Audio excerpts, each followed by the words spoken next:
j'ai eu, je ne sais pas dire si c'est la grâce ou pas, de rencontrer une femme, il y a peut-être 6 ans passés. Cette femme, elle est venue vers moi, elle se confesse, elle me dit, c'était après un culte de femmes, elle vient se confesser, elle me dit, je suis venu vous dire une confession parce que la parole m'a touché, le Saint-Esprit m'a convaincu, je dois vous parler. Je dis d'accord, on va prier. On l'a prié. Et après la prière, elle me dit, je viens vous dire que je suis mariée. À l'époque, ça faisait 6 ans. Je suis mariée depuis 18, 19 ans, à l'époque déjà. Et j'ai 3 enfants. Les 3 enfants ne sont pas de mon mari.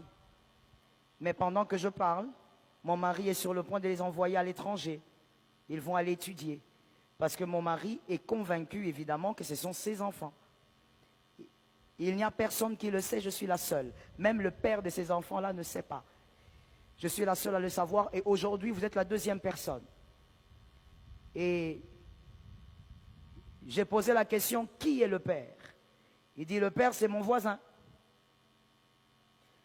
J'ai dit, ok, pourquoi vous avez fait ça? Vous avez des problèmes sexuels? Il dit, non. C'est parce que lui m'a toujours traité comme une moins que rien.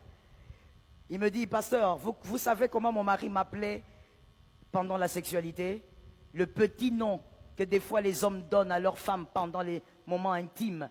Vous savez quel était le mien? J'ai dit non, dis-moi. Torchon.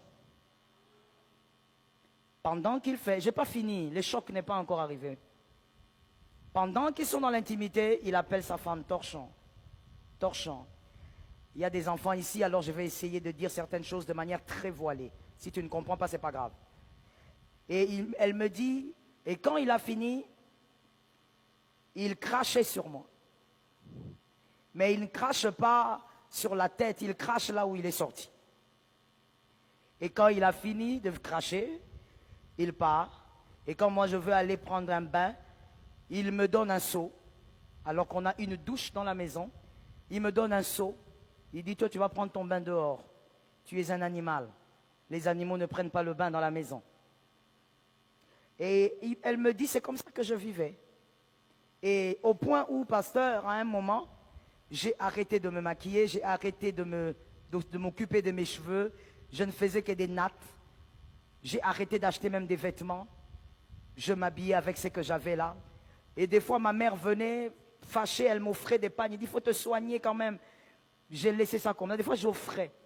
Et un jour, mon voisin m'a appelé. Il m'a dit, mais pourquoi toi, tu te négliges comme ça? Il dit, mais je me néglige, ça veut dire quoi? Mon mari veut que je sois comme ça. C'est comme ça qu'elle avait pu esquiver. Il dit, non, le voisin lui dit, non, non, non, non, non. Toi, tu es une belle femme. Alors elle dit, la première phrase qui est sortie, je suis resté là-dessus. J'ai dit au voisin, pardon? Tout est parti par pardon. Elle a dit, à partir du jour où j'ai commencé à prendre soin de moi pour plaire aux voisins, j'ai remarqué que j'étais une autre femme. J'ai commencé à m'épanouir. C'est en ce moment-là que j'ai décidé de me venger. Et je me suis dit, le mal que moi je ferais, même dans son cauchemar, il ne pourra pas réparer ce mal-là. Quand elle a décidé là, elle n'avait pas encore d'enfant. Et c'est comme ça que un cœur qui veut se venger peut aller très loin. Pendant qu'elle me parlait dans mon bureau, je t'ai dit il y a plus de 6 ans, j'imagine aujourd'hui ces enfants sont des grands enfants, peut-être même mariés. Mais pendant que moi je te parle, cet homme ne sait pas que ce ne sont pas ses enfants.